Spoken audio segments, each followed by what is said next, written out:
Now, I want to introduce three particular terms that are going to become very important for this week and for next week.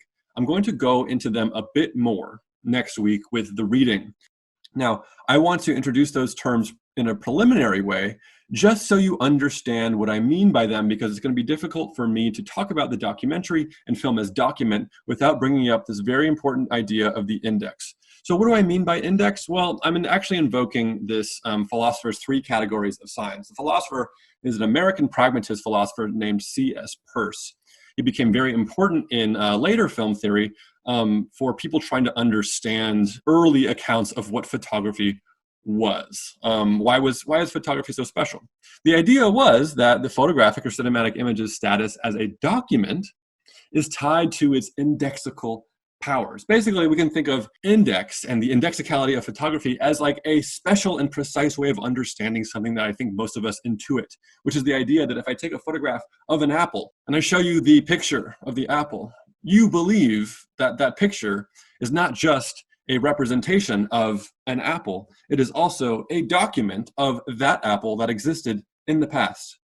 This is indexical. Why? Because an index is a kind of sign that shows evidence for the existence of what it refers to, like a footprint, like a weather vane, or like a bullet hole. Think of those individual things that we encounter as signs. And what is a sign? A sign is just anything that stands in for something else that isn't there. Like the word tree stands in for this idea of tree. And I can tell you the word tree without having trees nearby to point to. Index is a kind of sign that points to or shows the evidence for the existence of a particular material thing that was there in the world, like the foot that was there, that I assume to be there if I see its footprint. I can distinguish this from two other really important and common types of signs. The icon is probably the kind of sign we're most familiar with. An icon is a thing that has a physical resemblance to the thing that's being presented.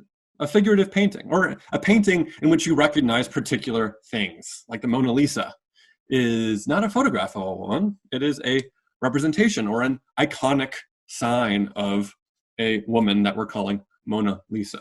And a symbol is a kind of sign that doesn't have a resemblance to a thing in the world. It has no resemblance between the signifier and the signified.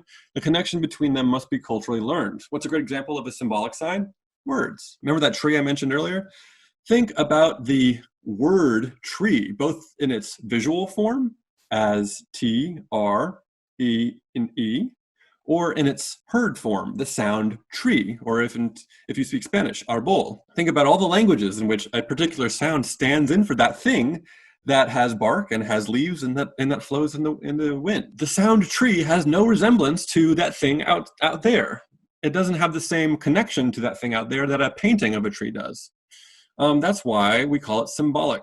It's an artificial, or rather it's an arbitrary relationship to the thing. It's just cultural convention. Part of the reason I'm making this distinction is so that we understand that in the history of film theory, film has been understood to have a special relationship to the index. People believe that film, unlike painting and unlike words, has an indexical relationship to the thing that it shows us, almost like it provides evidence for the existence of the things that it shows us.